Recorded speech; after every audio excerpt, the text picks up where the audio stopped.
Ce message est le dernier message depuis Saint-Lys. Le tout dernier message de Saint-Lys Radio, c'était il y a 20 ans. Saint-Lys Radio, ça ne vous dira peut-être rien, mais pendant 50 ans, cette radio installée à quelques kilomètres de Toulouse a informé les marins du monde entier. On en parle dans un instant avec un ancien de cette radio maritime, Guy Malatrey. Mais d'abord, retour sur l'épopée de cette station avec Laurent Dubois. Les antennes au milieu des champs, mais tournées vers tous les océans du globe. La station de Saint-Lys, en Haute-Garonne, est à 200 km de la première côte. Mais 24 heures sur 24, elle assure une liaison terre-mer. Le soir, on a des conversations surtout très familiales. Bon, les enfants, tout le monde, le chien, oui, tout le monde y passe. Et dans la journée, c'est des communications commerciales. Saint-Lys, au plus fort de son activité, c'est 150 personnes sur le pont. Ce sont des ondes radio, mais aussi une batterie de téléx. En 1982 et 1986, Saint-Lys assure la liaison quotidienne de la route du Rhum entre les concurrents et le PC de la course. Quand la détresse se profile, c'est le bon vieux Morse qui reprend du service. L'évolution technologique condamne la radio maritime.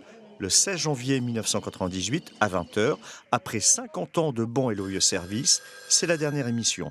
À 20h, l'opératrice va lire le dernier message de Saint-Lys Radio sur toutes les fréquences. Et puis après, on coupera les émetteurs, on éteindra les récepteurs et puis on coupera les lumières. Le personnel est envoyé vers Marseille ou Boulogne. Les stations d'Ostende, Berne et Monaco prennent le relais. Guy Malatrey de l'amicale Saint-Lys Radio, la voix des marins. Pendant 50 ans, on vient d'entendre le dernier message lu par Jeanne. Vous gardez quel souvenir de cette soirée de janvier 98, jour de la fermeture de la radio? Alors pour moi, c'était un jour un peu particulier. À l'époque, j'étais élu municipal à Saint-Lys et nous avions un conseil municipal. Et nous avons interrompu le conseil municipal pour écouter effectivement l'émission de Thalassa sur ce dernier message.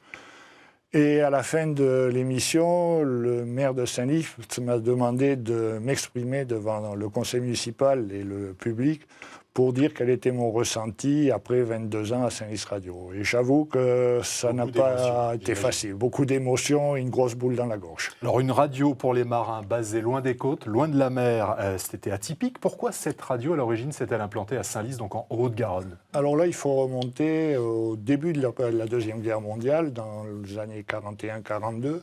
Et donc, les centres radio étaient tous en zone occupée, dans la région parisienne.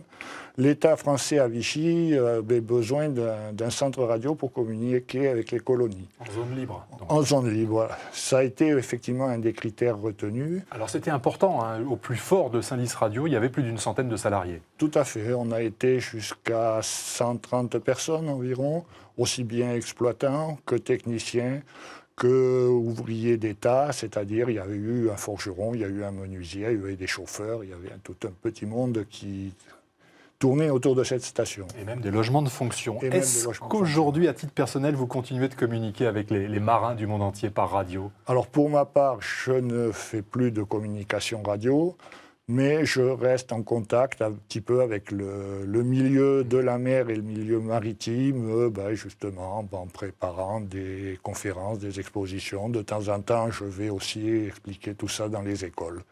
Merci Guy Malatrey. Précisons que les 14 et 15 avril prochains, ce sera les radios Maritime Day. Donc il y aura des commémorations, expositions et on se souviendra donc de Saint-Lys Radio qui a cessé d'émettre près de Toulouse il y a maintenant 20 ans. Merci beaucoup. Merci.